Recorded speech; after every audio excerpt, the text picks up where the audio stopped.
anxious for the next story. I don't blame you. So our next presenter is Ashanti Bryant, and she is a sociology major with a minor in women and gender studies. So please welcome Ashanti.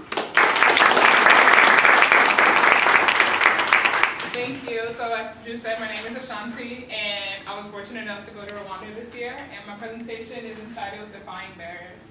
So before I get into the PowerPoint, I have a spoken word / poem that I want to share with you guys about the preconceived notions about Africa, also the prison camp that we visited, and which you saw in her video of the prisoners dancing, as well as the language barrier. When people think of Africa, they think of the commercials they see on TV. Poor children crying, weeping in hunger and thirst with barely any clothes on. We need to donate and be saviors and make their lives better. We know about Africa what the education system and media shows us about Africa. I thought of it as a place with huts and animals and nothing but open land because I was ignorant to actuality, and actuality has allowed me to be awakened to share what I've experienced with you. So yeah, some depictions of Africa are right. Poor, clothesless children, hungry, begging. But just like every other continent, there's poor, clothesless children, hungry, and begging. In newsflash world, Africa isn't the only place with starving children. So I went to Rwanda for 3 weeks, and I was amazed. The modernization, the cleanliness, the beauty, it was a little confusing. Because all this information I was being fed about this continent was negative, but being able to bash those stereotypes, I was ready for it. One experience that struck me was the Genocide Memorial. Filled with memories and info about the destruction that occurred, it was hard to process, all a little absurd. I'm a rather emotional person, but instead of crying, my thoughts raced with questions and confusion. With each room we walked through, I felt like I was losing my sense of pride for America to know we're bystanders and confused as to why this story isn't being told in textbooks. These memories are up, not forgetting the past, but acknowledging the truth of the matter and not burying it underneath meaningless chit-chatter. I saw something about a son who wanted to seek revenge of the perpetrators. But the mom advised that we get nowhere with revenge. We must be forgiving and accepting. I learned that the victims' families were forgiving of the prisoners, though their family members were killed, and that was a bit unsettling. And I remember that same day, the few moments I did have Wi-Fi, I went on Facebook, and it was around New Year's, and a post said, "This year I'm going to treat people exactly how they treat me." And that completely contradicted everything I just experienced. Because we get in a cycle when we seek revenge, and we get better when we seek forgiveness. And forgiveness doesn't come that easily to all, but learning to implement those aspects of understanding, and what if I was in their shoes, can spark change in this world. We visited the Tej prison camp and spoke with the murderers of the genocide, and it still boggles my mind that we danced and shook hands with the same hands that killed thousands of innocent beings. But they are also people. And I expected them to look a bit different. Not that they would have the word killer on their forehead, but I expected them to look different than every other Rwandan, because really, that's one of the things they believe separate them in the first place, and I couldn't tell the difference. They didn't look evil or mean, but how obscene of me to think this action defined their being, and they're less of a human because of that. But also a bit easier for me to say, because my family wasn't killed. But also shocking for the victims' families to say, "He suffered enough, let him go." In America, we say, "No way in hell, you deserve it, you belong there, live in fear." But why are we so different in empathy? Because we are all human and have that buried somewhere in us. But often pride and egos get in the way of that, and Rwanda has taught me to think more about others, appreciate another's presence. When you have a lot, give to those who don't. And that's what a prisoner shared with us. Language has always fascinated me. That we are all people, but sometimes incapable of talking to one another. The kids would talk to me in their language because of my skin color, and I was sad to disappoint because I didn't understand. It's a norm that words are the primary source of communication. But at Howler Elevation, that's not the right information that we should be getting taught. In Rwanda, they speak Kinyarwanda, sometimes French or Swahili or even English, but Kinyarwanda being their primary language. We are training teachers about drama-based education and how that can transform a nation. I'm so used to my broken down version of English words that I'm using contractions and abbreviations, and they had no clue what we were trying to say. So we tried a new way. What made us understood was movements and actions. When talking with kids who didn't speak English and realized I didn't speak Rwanda, they would point to something and make a gesture to communicate. We played and interacted without opening our mouths sometimes, and that was something so unfamiliar. Because here, we question someone when they don't speak up, assume there's something wrong with them, but maybe words aren't the best way for them to express themselves, and maybe actions are, and that's just as valuable. And that's incredibly admirable to defy those expectations and redefine a whole generation.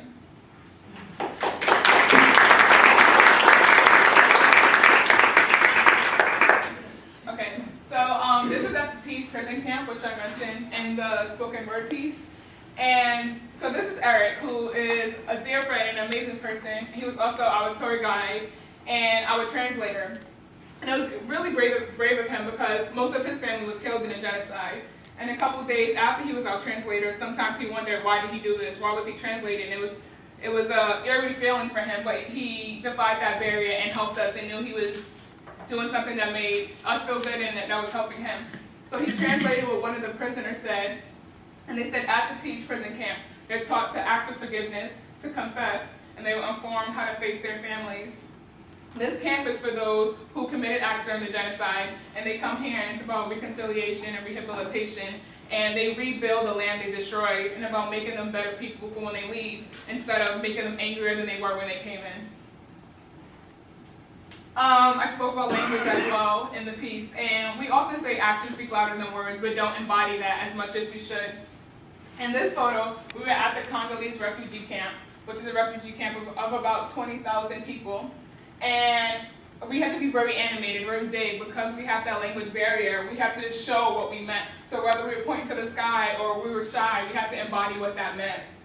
And in that photo on the top right, that little girl name is Benita. And we were at Mama Arlene's, who is a woman from Pennsylvania.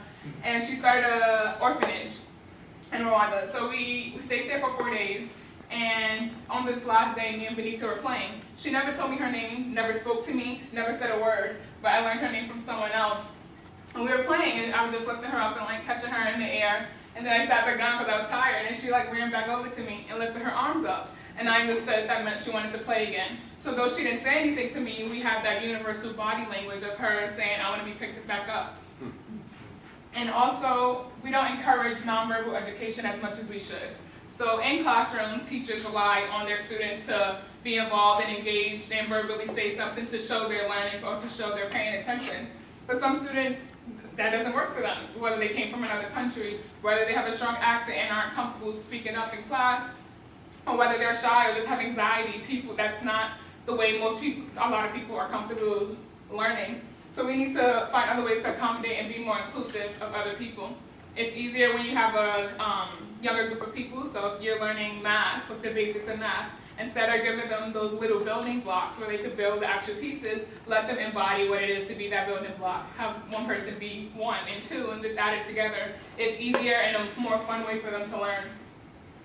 And also is this quote by Nelson Mandela that says, if you talk to a man in a language he understands, that goes to his head. If you talk to him in his language, that goes to his heart. We may all know how to speak English, but again, some people communicate or feel more comfortable expressing themselves in a different way. I really like spoken word, which is why I shared with you that piece. Or some people like drawing or actually acting stuff out. And when you are able to connect with somebody in the way they understand, are most comfortable with, that resonates with them. So with Benita, I knew she didn't want to speak, but I still wanted to play with her, so I found a way that worked for her, and we were still able to connect that way. So this video is, we were at Mind Leaps, which is a dance company of street boys and girls. And it showed, so I talked about nonverbal education. This is another way of incorporating that. So if you're teaching your children about bikes or just different objects, they knew how to embody what it was to be a bike instead of just listening about it.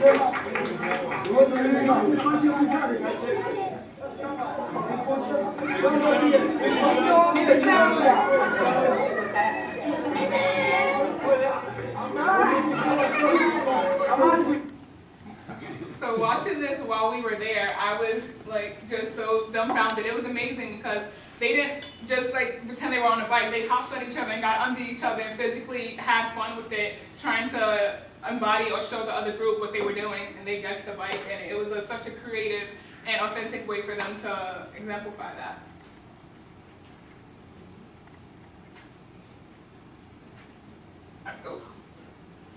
Okay, so this other topic I wanted to talk about was the energy I felt in Rwanda.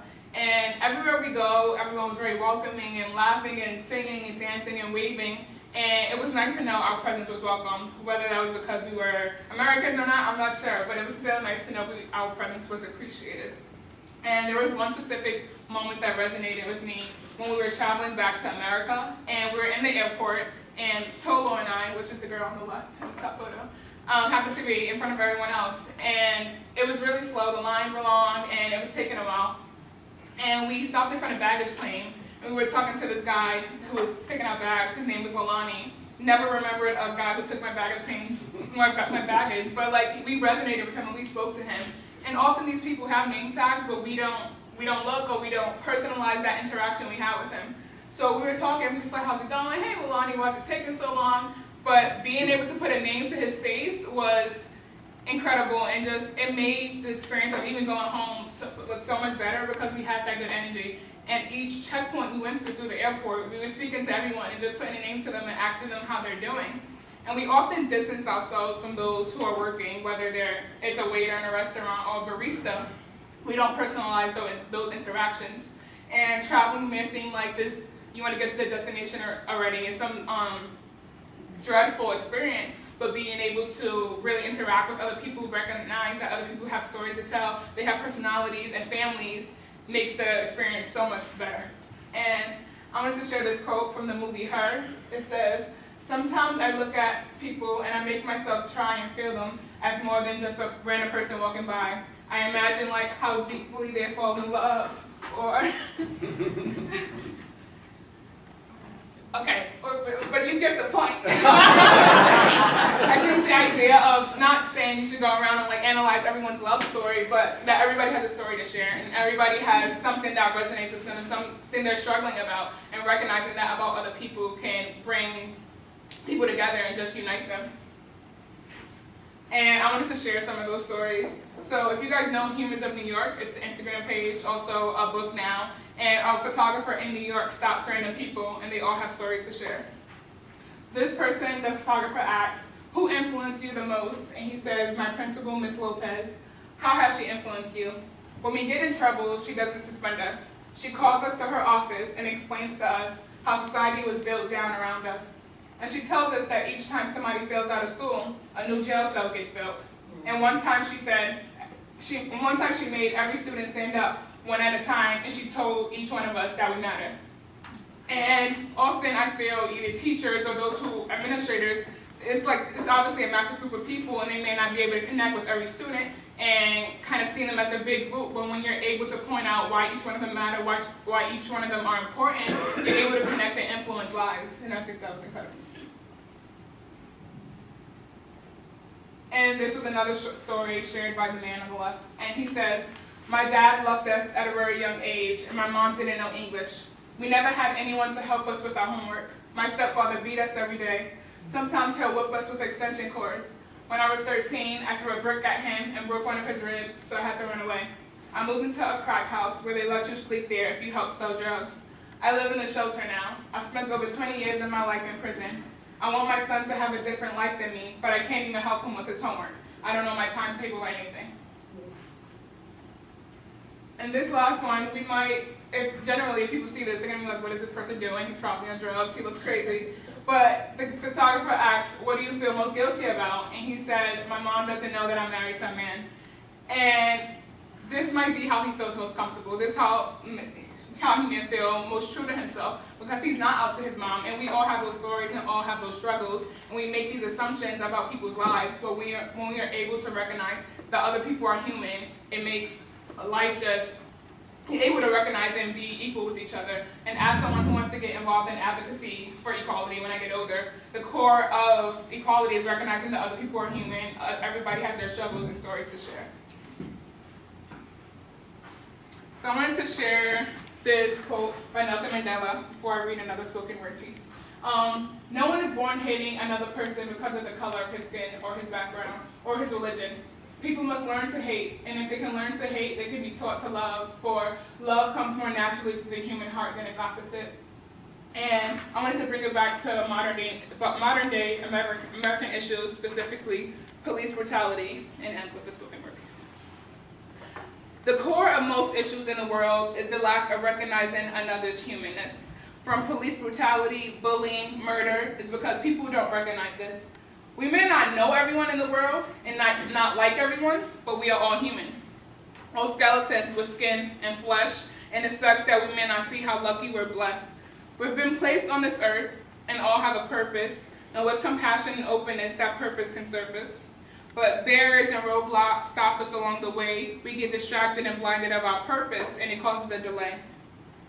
Violence may stir from anger and jealousy, or maybe we're guilted into it, or emotions get the best of us. We need to have a foundation of love and trust, but how far can trust go? Because the Rwandans trusted each other and the genocide still took place. But it was the fear to embrace what you're being told is different.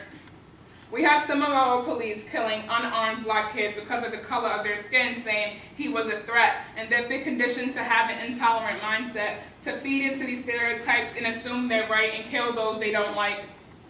There was a life on this planet before humans, and there will be a life after, but we have claimed this world as ours as if we're the headmasters. We disregard people, hurt them for greed, and bite off the hand that feeds our very being. We need to be accepting and loving of those who are different. We tend to not accept what we don't know and don't understand, but that's not a reason to get out of hand and demand a man rid himself of this land, because this world is grand enough for us to coexist. There was a quote in the Belgian Memorial in Rwanda that says, "It is a crime against humanity to be accused of being born." It is not my fault that my skin is brown, and it is not his fault that the system is rooted against him. But people with privilege and power need to use their power and privilege and voice for those who can't. Because we are better than this and capable of more than this and can change more than this if we defy barriers and recognize each other's humanness. Thank you.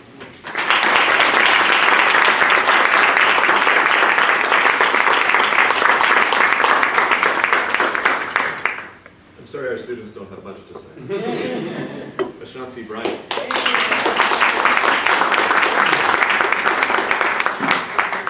Any questions?